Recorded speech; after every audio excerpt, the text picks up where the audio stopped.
La violence a un nouveau visage.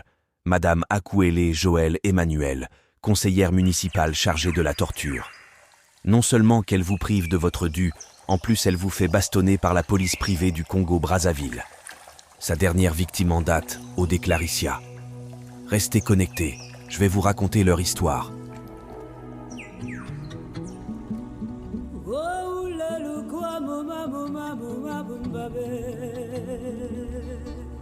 Employée comme assistante juridique, Odé Claricia ne perçoit que le quart de son salaire. Les 3 quarts restants sont perçus par Akuele Joël, sa patronne. Le seul tort commis par Claricia est celui d'avoir dénoncé cette pratique pas très catholique. Suivez. Bonjour à tous, bonjour au peuple congolais, bonjour à la communauté TikTok. Je viens faire cette vidéo aujourd'hui pour dénoncer un acte d'abus de pouvoir sur ma personne. Je vais vous expliquer les faits, comme ça vous allez mieux comprendre. Il y a de cela quelques mois, j'ai commencé à prier dans une église de réveil sur l'avenue de Tassi vers Sekasek. Et la femme de ce pasteur, qui est la secrétaire de là où je travaille, m'a nommée Madame Akuele Joël Emmanuel, née Mwandadatou Judith. Et cette dame me demande de venir travailler avec elle en tant qu'assistante administrative et juridique. Je me dis d'accord, il n'y a pas de souci. Elle me dit, avant de commencer, que quand tu vas là-bas, tu n'as pas besoin de te faire des amis, tu n'as pas besoin de relations, tu n'as pas besoin d'avoir d'amis là-bas. Tu vas, tu travailles, tu finis, tu rentres à la maison. Concernant le salaire, tu vas là-bas, chaque fin du mois, le gestionnaire te remet 500 000 francs en main, te donne ton bulletin de paye, tu signes pour 500 000 francs, mais sache que dans les 500 000 francs, tu n'as que 150 000 francs et les 350 000 francs sont destinés aux enfants autistes hors du gouvernement. Que c'est le gouvernement qui demande à ce qu'on verse une somme de données pour les enfants autistes. Je me dis d'accord, il n'y a pas de souci. J'étais dans le besoin, j'avais besoin du travail. J'ai 2 enfants.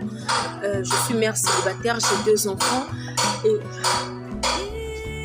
Et j'ai un enfant handicapé qui a besoin de soins. Je me suis dit d'accord, il n'y a pas de souci. Je vais travailler. Arrivé sur place, j'essaie de mener mes enquêtes.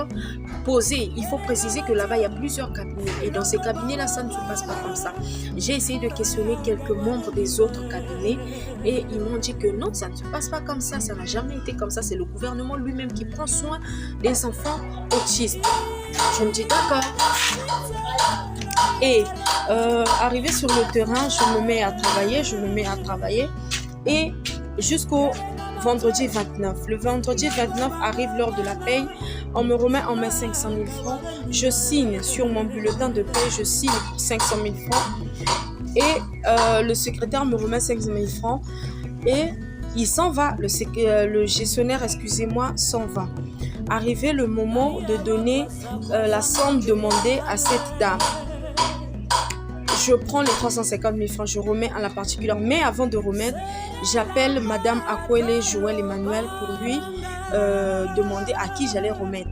Elle m'a dit de remettre à sa particulière comme convenu dès le début. Je prends les 350 000 francs, je remets à sa particulière. Et après, je demande à sa particulière, mais il n'y a nulle part où je peux signer une fiche, une note. On me dit que non, il n'y a pas de papier, tu ne signes nulle part. Je dis, mais le jour où on vient me dire que tu as pris, que tu n'as pas donné l'argent, le versement du mois pour les enfants autistes, je fais comment? La particulière me fait savoir me dit que personne ne viendra demander, qu'on sait juste que tu as déjà payé. Je dis, ok, donc même vous payez, vous donnez sans signer. Elle ne dit rien. Je lui demande même le chef de cabinet, donc sans signer. Elle ne me dit rien. Il n'y a pas de souci. J'ai arrêté mon enquête. Vu que j'ai tout enregistré. J'arrête l'enregistrement, je rentre chez moi. Le week-end, samedi, dimanche, vu que je prie avec ces dames, je ne suis pas allée à la prière parce que ma maman était malade. Bref, ça, ce n'est pas le plus important. Le plus important est que le lundi 2 octobre, je me prépare pour venir au boulot. C'est le chef du cabinet qui m'appelle pour me dire que tu ne viens pas au boulot. Qu'est-ce que tu as eu avec madame? Je dis, je n'ai rien eu avec madame. Oh, mais elle me dit de te dire de ne pas venir au boulot. Il y a quel souci? Je dis, je ne sais pas. Elle me dit en tout cas, elle a dit que tu ne viens pas aller au boulot, tu restes à la maison. Je me suis dit non, je vais arriver. J'ai dit au chef du cabinet, vous avez fait administration. Je n'ai pas reçu de note, rien. Juste comme ça, on me demande de ne pas venir au boulot. C'est pas possible. Moi, je vais venir au boulot, que Madame Akwele, Joël et Emmanuel me disent ce que j'ai fait. J'arrive au boulot ce lundi.